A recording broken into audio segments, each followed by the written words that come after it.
Hi there, this is Lucius Laframboise from ENG Suite, and today we're going to continue talking about normality by learning about the Kolmogorov-Smirnov test.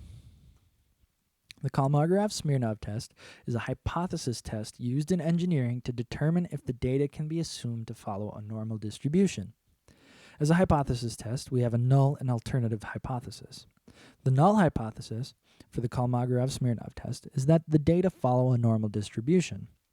The alternative hypothesis is that the data do not follow a normal distribution. So how does it work? Well, the Kolmogorov-Smirnov test quantifies the distance between the actual data, the empirical distribution function, and the expected data, the cumulative distribution function. The KS test statistic is actually the maximum sample deviation of the actual data from the expected data.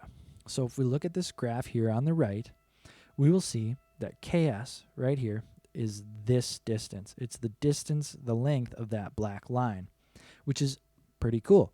So you can actually go in, if you were to plot it all, and see where it hits the farthest. Now, the reason you're seeing this overlap here is actually because there's a couple different overlapping data points at this part. So it's measuring from the farthest one down, and that is why that's overlapped like that. Because the Kolmogorov-Smirnov test tests each individual point, not just the values themselves. So how do we calculate the KS test statistic? Well, KS equals the maximum of two different maximums. The first is I over n minus zi.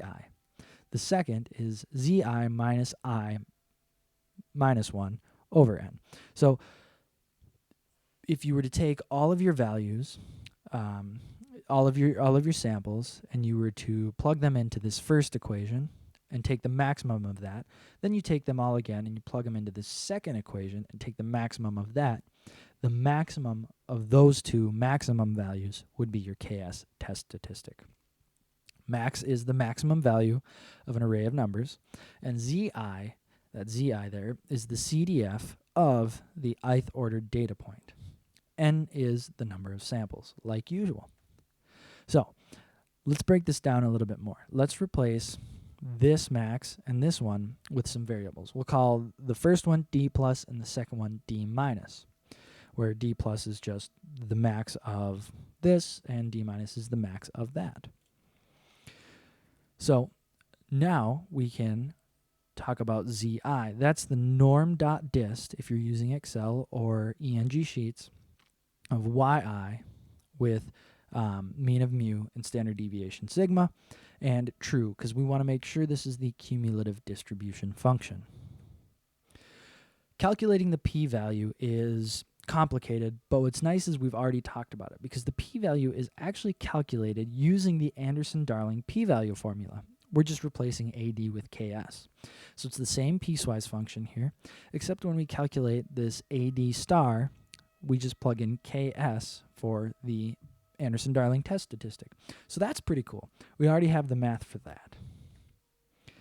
Interpreting our results. Just like the Anderson-Darling test, which if you don't know much about that, make sure you check out this video where we go in depth in the math behind the Anderson-Darling test. But the KS test statistic, just like the Anderson-Darling test statistic, higher values correspond to a lower probability that the data originated from the specified distribution. So higher KS or AD test statistics mean that there is a lower probability, so they're more non-normal. There's more non-normality in your data.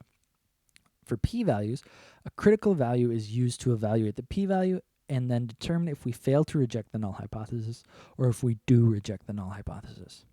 Generally, that critical value is going to be 0.05, but as always, when it comes to critical values, please consult your organization and make sure that you are using what is documented there. So let's take a look at an example.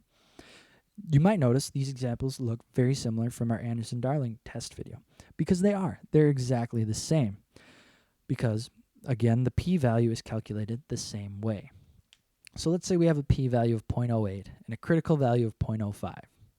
Our p is greater than or equal to our critical value. 0.08 is greater than or equal to 0.05. Therefore, we fail to reject the null hypothesis. The null hypothesis is the data follow a normal distribution. Therefore, since we fail to reject that, we assume that the data follow the normal distribution. Another example here is where our p-value is less than or equal to our critical value. In this case, p is 0.03 is less than 0.05. Therefore, we reject the null hypothesis. The null hypothesis, again, being the data follow a normal distribution. Therefore, we cannot assume the data follow the specified distribution.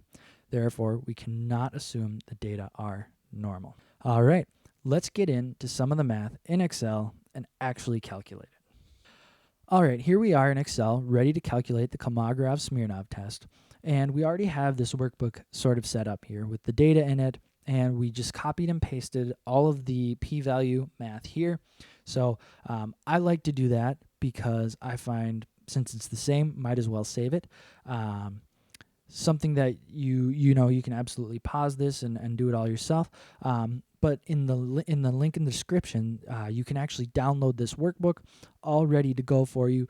All of the math that we will be doing here is already in there, but feel free to delete it and follow along, or just go ahead and use it. It's there as a learning tool.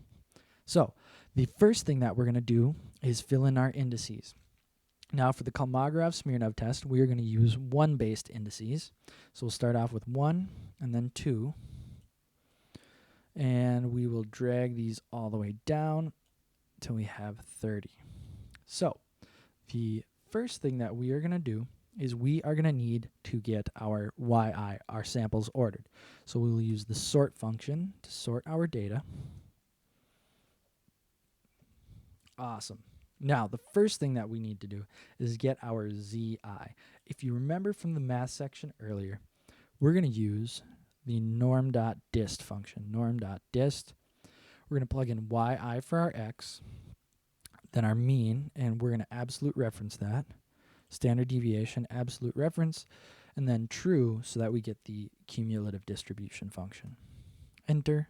Great. And then we will just double click to drop that all the way down. Now what we need to do is calculate our d plus values. So the formula for each d plus value is, we'll put this in parentheses, I divided by n minus zi right there. Enter. Excellent. Oops, forgot to absolute reference these. I'm going to do our n value. There we go, looking much better. Now our d minus. It's going to be very similar, except it's going to be zi minus, now in parentheses, and let's start another parenthesis here. We're going to do I minus 1 divided by n. Close up our parentheses, enter. Excellent, and let's make sure we make that an absolute reference. Again, drop it all the way down. Perfect. So, now to get our KS test statistic, we're going to do a couple of max functions. So we're going to say max of, the first thing we need is the max of our d plus column, and then comma, max of our d minus column. Close up our parentheses, enter. There's our KS test statistic. So now what we're going to want to do here is we're going to need some logic here. What we're going to have to do is some if statements. It's going to be if, and we're going to say AD star, and we'll start here, is greater than or equal to 0.6. Our p-value is going to be that one. Else, if AD star is, and this is going to be greater than 0.34, our value of true is going to be this. Another if, and our AD star is greater than 0.2, 0.2, our value is going to be this, else our value will be that one. Close up all of our parentheses here and enter. And there we go. We have our p-value. So let's plug this into QE Suite and see what we get.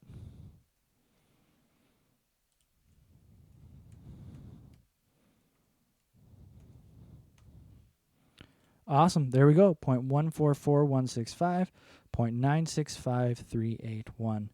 Awesome. There we go. We have calculated the Kolmogorov-Smirnov Test statistic. But before we go, let's do one more method of calculating. In this one, we're actually going to create the empirical distribution function graph that was shown earlier in the slides. So the first thing that we're going to need to do is get some indices. So our index values are going to be, again, 1 based. Now yi is going to be exactly the same as before. Perfect. Now, this is where it gets a little bit tricky. To calculate our first set of y values for our empirical distribution function, what we're going to need to do is take I, so our index, and divide that by n. Go ahead and hit enter, and we're going to want to definitely absolute reference that. And then we can drop this down. And I apologize. When we're making this graph, we actually need to be 0 indexed. So then for y2, we are going to take the cumulative normal distribution, so norm.dist of, and then for this we will take yi, and we will plug in our mean, absolute reference that, our standard deviation, absolute reference that, and again make sure that we are using cumulative. Double click to drop that down. And so if you remember, what we're actually looking for is our maximum deviation. So we take our actual value minus our expected. And you know what? Since we're looking for maximum, it could be above or below, we are going to take the absolute value of our deviation. So our absolute deviation, and then let it go all the way down. Now for the KS plot, we're going to take this over here, and we are going to say max. And we are going to take that entire column, enter. Perfect. So this is our maximum deviation. And what do you know? 0.144165. That's your KS test statistic. It's the maximum deviation. So that's pretty cool. But if we want to make this graph, let's go a little bit further. And what we're going to do is we are going to take this minus that KS test statistic and absolute reference it. And drag it all the way down. So you'll see I already have these highlighted so that the red is the highest value here, and we have 0. So this is what we want, 1.144165. That is our value. So when we're getting that vertical line, we need to draw it at whatever x point that happens. So for this, we are going to use x lookup, and our lookup value is going to be 0. Our lookup array, so our x, we want to look through yi because those are our x values. And our return array, that was our return array. So because that's what we want to return is our x value, we want to look in our KS plot. And we will then enter. Perfect. And we have the same formula here. Actually, we can just do that. And the reason we're doing that is because we want a vertical line. So both values are going to have different y's but the same x. Now our y is actually going to be very similar, but instead our return array is going to be our y. Let's see here. We'll just select it. Our y1, enter. And we're going to do the same here, except we want to look in our y2 and enter. Awesome. So there they are. And now let's graph it. So let's see here. Let's just make it easy on ourselves. We'll go insert, and we will grab ourselves a scatter chart. And let's do scatter with lines and markers. call this Kolmogorov-Smirnov Test statistic, right? Oops, get rid of that. And then select some more data. We're going to add, and we'll call this one our cumulative distribution function.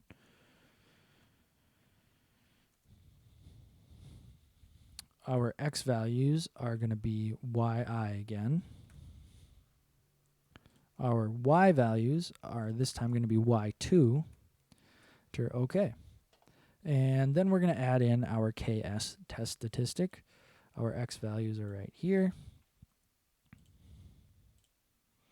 Our y values are here. Okay, awesome.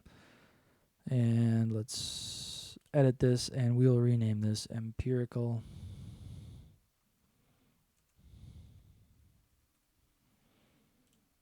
Excellent. Let's add in a legend. Let's see there. And just to make that a little bit easier, we will solid fill that white, give it a solid line border of black. Okay, excellent. So here we can see we have our cumulative distribution function. Looks great. We have our empirical distribution function. Also looks great. And we have our KS. So super cool. There are a few things we can do to make this a little bit of a cleaner graph. So why don't we go ahead and do that?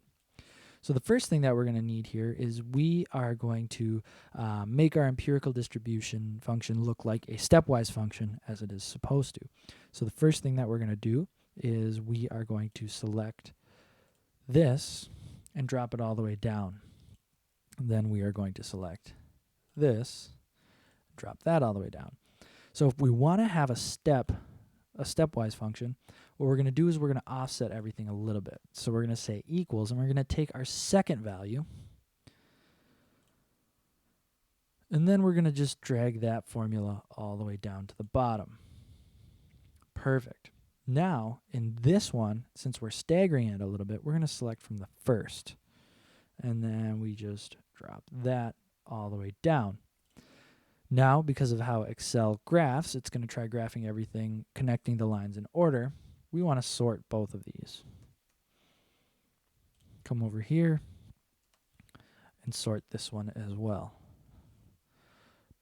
Oops, I think I grabbed the wrong. Yep. Let's try that. There we go. Perfect. And now, let's come in here. And got it. Select, and in our empirical distribution, we're going to change our x values to, oops, not that column, this column. Get that. And then our y values are going to be this. Enter. Then OK. And we'll make that the top, drop that to the bottom there. OK. And let's see here. What do we have going on? So in here, I'm going to just change this because we did not end up getting the entire column of data. There we go. Let's go take a look. Awesome. We have a much better stepwise function there. So let's add a little bit of resolution to our cumulative distribution function. And something I want to do here is take away the markers. It'll just clean up our graph a whole lot more. None. Perfect. So that's a much cleaner graph. We can see our deviations much better. Why don't we go in here and line, we'll do solid line. Yep, we want it to be black. Perfect. This makes it a little bit easier. So to add some definition here, what we're going to do is we're going to do a 6 sigma spread. So we are going to take our mean, and we're going to subtract 3 times our standard deviation. And that is the bottom of our 6 sigma spread. Now what we want to do is take the value above, and we will add 6 times our standard deviation. So that's our full range. But let's say We want to do it across however many points. So if we want to do 60, we'll do 59. Enter. And yep, so that's looking good. Drag this all the way down. Oops. I forgot to make the standard deviation an absolute reference. Let's try that again. Perfect. Looking great. All the way up to our 3 standard deviations above. Now what we're going to do is we're going to take norm.dist and we want to take x. We want to take our mean, which is all the way over here. Again, absolute reference that. Standard deviation, absolute reference that, and then true. We drop that all the way down, and that gives us our probability at each point.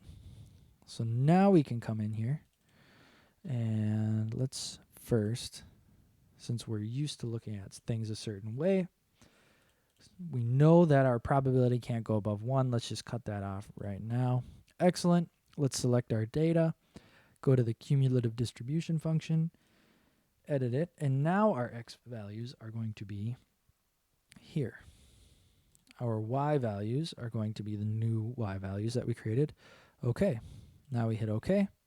And as you can see, we have a much smoother, better CDF curve. And there you go. That is the entire math behind the Kolmogorov-Smirnov test, 2 ways to calculate it, and how to actually create the graphical representation all in Excel.